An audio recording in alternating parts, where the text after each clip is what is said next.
How do the metallic and non metallic properties change in A group and period in the periodic table.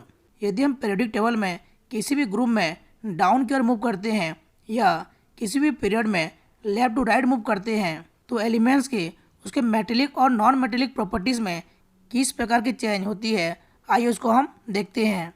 Answer, on observing the periodic table we find that there is an increase in metallic properties and decrease in non metallic properties as we move down a group.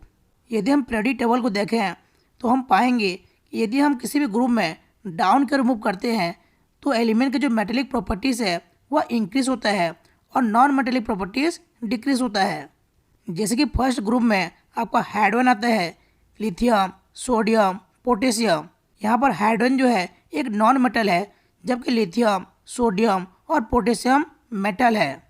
Means यहाँ पे non metallic properties decrease हो रहा है और metallic properties increase हो रहा है। And we find that there is an increase in non metallic properties and decrease in metallic properties as we move from left to right. और यदि हम किसी भी पीरियड में लेफ्ट टू राइट मूव करते हैं तो मेटेलिक प्रॉपर्टीज़ डिक्रीज होती है और नॉन मेटेलिक प्रॉपर्टीज़ इंक्रीज होती है। यदि हम पीरियोडिक टेबल को देखें तो सेकंड पीरियड में lithium, beryllium, boron, carbon, nitrogen, oxygen, fluorine और नियॉन ये सभी एलिमेंट्स आते हैं।